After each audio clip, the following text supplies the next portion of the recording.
First run session in about 7-8 weeks today.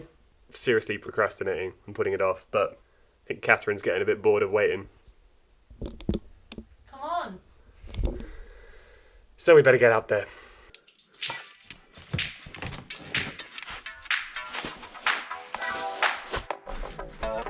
You don't want to be running in those. They're going to be shitted up to the eyeballs. Are those alright? Yeah, they're fine. Okay.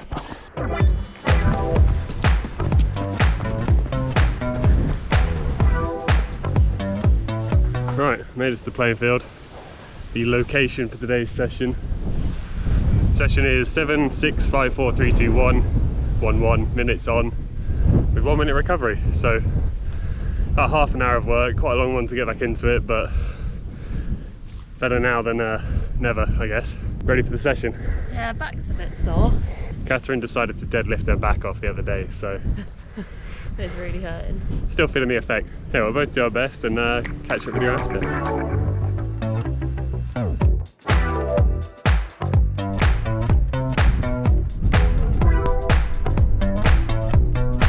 20 seconds until the last 1 minutes. It's going alright, but it's flipping hard. Definitely feeling all that time off, but you got to get unfit to get fit again, so it's not the end of the world. 8 seconds. 3,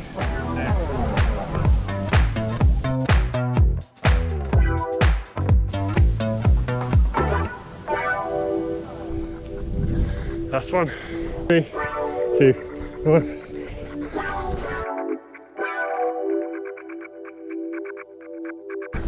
Five. Oh.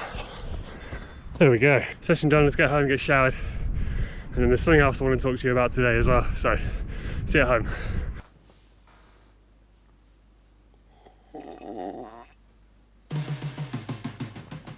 Right.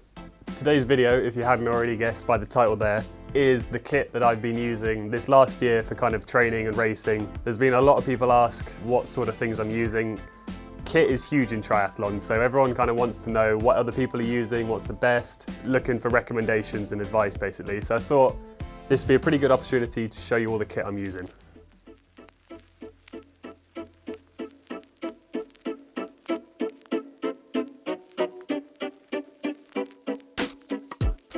So we shall start with the swim. I have my glamorous assistant Catherine here, who's going to pass me things, as there's a lot of kit laid out, as you probably saw in that shot before. Do you want me to throw them and then you'll take them? Right, I actually have two, that one's still got a bag attached, two wetsuits that I use for training and racing. Probably a disclaimer before we start, some of this stuff I have got in the past for kind of cheaper than RRP. So I'm not currently sponsored by anyone, but I guess the kit I've used has been influenced by that. I am going to be completely impartial today though, so keep watching. Yeah, the first wetsuit, this is the older one, is Blue 70 Helix. It's actually the model before the current one. And then I have the Zone 3 Vanquish. Now, they're both really good wetsuits. The only thing that differs between them, and the reason I've been using this one, not this one for racing, is that this one is a hell of a lot easier to get on and off. This is really tight, so it's quite good for training because it means that you're going to stay nice and warm, perhaps a little more resistance, and then when you get into this one for racing, it feels really nice and it's super easy to get in and out of, which for T1 is perfect. The next thing is these rather fetching Bulldog print swimming trunks. This is literally... They're not ball holders. This is what I wear for like all my pool swimming. They're really good. I think it's a company called Funky Trunks who make some really wicked designs, and I kind of like that because swimming's pretty boring, so may as well make it exciting in some way. Moving on to swim hats. Now I tend to use whatever the hell hat I have left over from a race. These thicker, like silicone ones last so much better, and they feel a lot nicer kind of getting them on and off. So yeah, I just use literally whatever I have left over. The other thing I use in the pool, I have a whole massive kit bag full of stuff, but the only things that get used are my pool buoy and my paddles. Speedo paddles, Speedo pool buoy. These two things really don't need to be complicated. They just do a job of bringing your legs up and making it slightly harder. So yeah, just those two.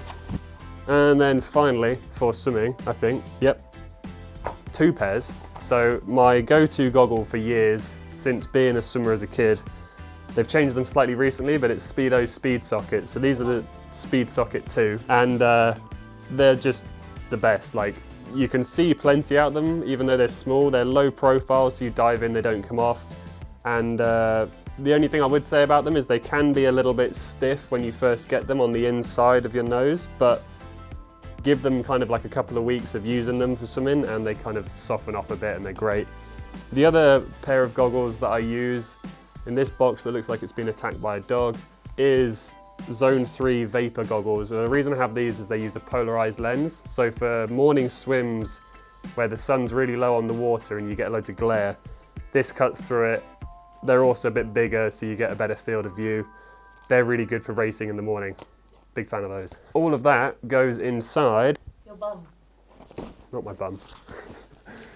This Zone 3 transition bag, which has like helmet compartment, it has a wet bit on the bottom for sticking your wet kit in, it has pockets on the side, it's got like a big main pocket with more pockets inside as well, and I can't fault it. I had a Wahoo one before that ripped. I did used to put a lot of stuff in it, but this one so far, 1.5 to 2 years of using it, has been pretty bomb-proof and carries everything you need and probably more too. So that pretty much covers swim stuff. I know it's not the most popular sport with a lot of triathletes, and at the minute I don't think I've been at a pool since, well, back in September before I did Outlaw X. Next thing to look at though is bike kit. Probably most triathletes' favorite bits of kit. They're kind of the coolest bits of kit, aren't they? And like, they're just cool. So we'll start with my bikes. I haven't got them here.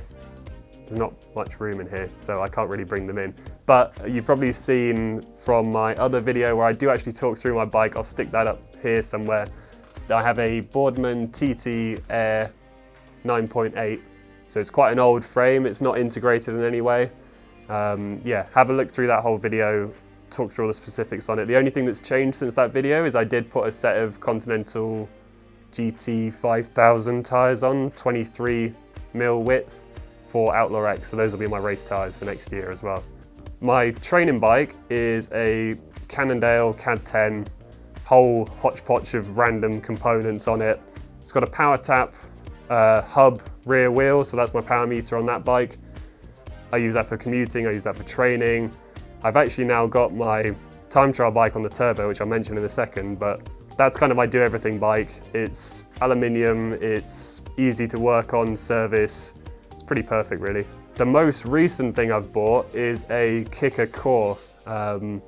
Quite a big investment, but I think the amount of time I spend indoors on the turbo, last year my turbo shredded about 2 different tyres, which is also quite an expensive habit. So I've now got a kicker core that my TT bike sits on, and first impressions of that, I've only had it for about a month or so. That is a wicked bit of kit. I use it with Zwift and put my sessions in from Training Peaks and automatically changes the resistance. It's so quiet, it's so smooth, easy. I can't really say a bad word about it, apart from maybe the price, but the amount of time I spend on it, I think it's kind of justified. So when I am out riding and not on the kicker core, I have 2 helmets actually. This first one is my older one. It's got a few dents and stuff, GoPro mount, cool sticker on the back. This is a Casque Protone. You didn't say it right. Protone. Protone, which I have had for probably about 5-6 years now. It's really light, nice and small on your head. Looks quite cool, I think, and yeah, I'd recommend it. It hasn't really come down in price either, which I think is kind of a testament to its quality. I do then also have another helmet, which is an Aero road helmet. It's the Specialized S-Works Evade 2. It's got the Angie thing in, which cools people if you fall off. It's got MIPS. It's pretty like up-to-date techie helmet. Yeah, I tend to only really wear this when I'm out on my TT bike because it looks a bit more aero and matching to the TT bike, and a full TT helmet, which I'll show you in a second, looks a bit odd on the regular. It's also got a really cool magnetic clasp on it, which like slides apart and then magnetically pops back together like that, which is pretty cool. This is my race helmet, which is a Bell Javelin, bit of foam in the front from George Fox. That's a insider tip right there to get the helmet a bit further back on your head. And still with Outlaw X stickers on, which I will be crucified for. But yeah, there you go. Snazzy Captain America colour scheme as well. Thought about spray painting it, but it's kind of cool in its own way. So when I'm out cycling, pair of sunglasses, kind of always used Oakley's. I've got a pair of these Jawbreakers. I've got this clear lens, which is good for winter and commuting. And then I also have a kind of, I think it's a Prism Road lens as well, which those two and that, it's all I really need. And I know there's been newer styles and stuff, but they seem to work pretty well. On the bike, I have a Wahoo Bolt. That is my bike computer of choice. Simple to use, the app's really good. Although I have to say, it used to work really well, like flawlessly, and nowadays it doesn't sync so quick, it doesn't connect to my home Wi-Fi so quick, it doesn't connect to my phone so quick, so less impressed after time, but still a pretty reliable, good bit of kit and easy to read and customize for your kind of racing and training. When I'm training, I also have a Wahoo ticker heart rate monitor, which I think the main reason to get this is it's got cool flashing lights on it, which kind of makes you look like Iron Man. I mean, what other reason is there to get something? Seems to do a good job as well.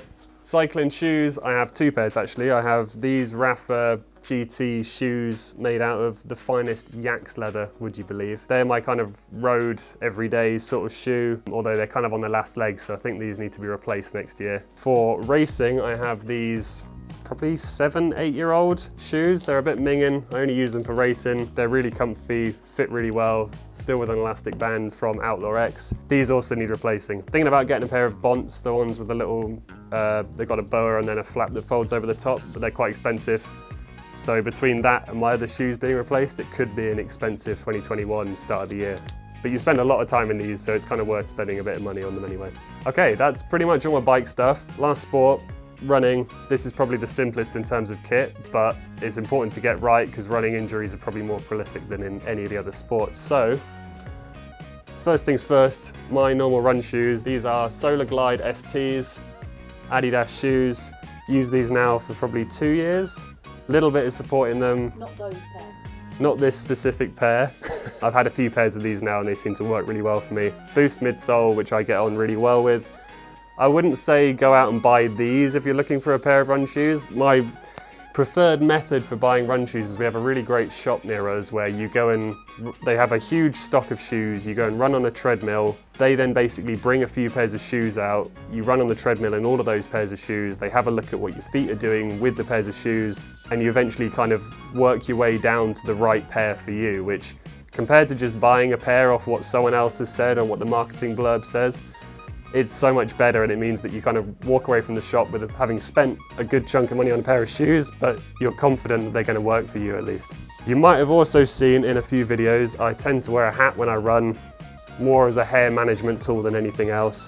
This is a CL, don't know how you say it, I think it's, I don't know where it's from. No. Ciele, something like that. I think it's probably French or Belgian. I thought it was Italian. Italian, maybe, not sure. Lightweight hat, you can stick it in the washing machine.